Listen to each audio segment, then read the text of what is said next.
Hey, it's Megan McFadden from Mischievous Monsters. Today is the first day of my landscaping. So it's March 2nd, 2023. So you may be thinking, okay, it's a little bit cold to be doing landscaping right now, but this is the perfect time to be trimming your trees.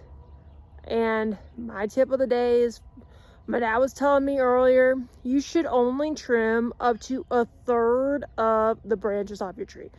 So I like to do it so you can mow around the yard, but a big thing, it helps with the growth of the tree.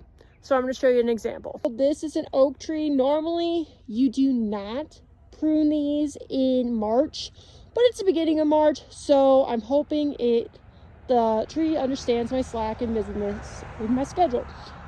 So for the most part, about every other tree, like in my garden, I'm probably not gonna do them all today. I got apple, cherry, pear, and I might have a plum or tree.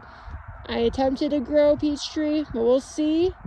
All you need is a wheelbarrow. I got this for free because the former owner was getting rid of it.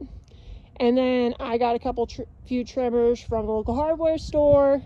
I'd wait to do the rose bushes till later because apparently you're supposed to wait till there are buds on it.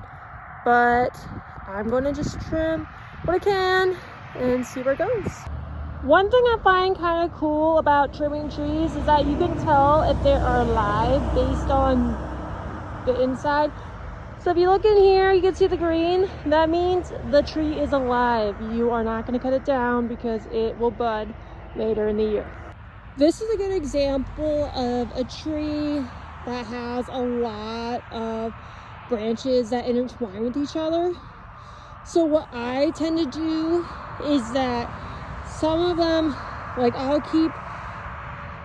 misproportionally, I'll keep one branch, and then on top of the other branch, like I'll make it more proportional of the tree so the branches all can grow better.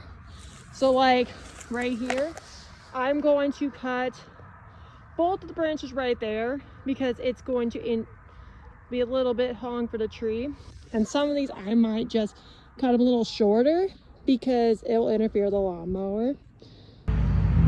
Sometimes at trees, you'll find like little sprouts of the tree growing up again. You are free to cut them. This tree partially fell down in a storm last year, but I'm pretty much just going to trim the little mini branches down and leave it be because it's already weak as it is. This is another example of a tree with too many branches, so I'm going to clean it up a bit, not just cut things for the mower. My peach tree survived the winter.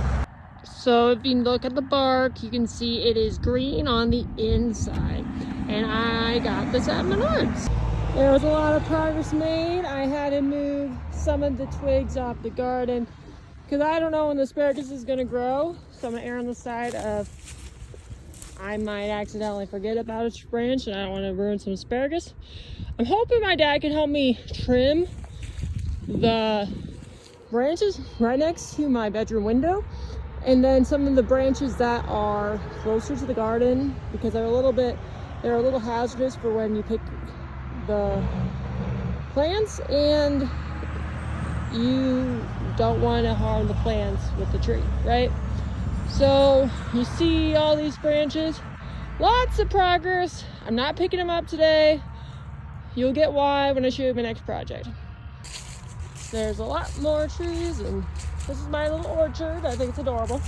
This is one of the two places I have some grapes growing. But as you can see with that over there, oops, and there's some trash I should pick up in the field. I live by a meatpacking plant, so there's a lot of traffic here, and one of the John Deere places. So you see over here, there's a lot of overgrown trees. I didn't fully get what this was last year, so I ignored it. So, oops. So there's a million trees right here that need to be cut down. And I just need to be careful because I can't be doing the vines. These vines are grapevines. Apparently they're really good, but I've tried some of the grapes here. They're not I like the sweeter and sour ones. These are more like wine grapes. But my goal is tomorrow is to trim as much of this as I can, pick up the trash that's in my field in this part of the yard before grass starts to grow. And then my last duty, I'm going to take a break, and then I'm going to take up all these branches. So I think I have enough work cut out for me for after my half day of work. So I'll stay tuned for you tomorrow.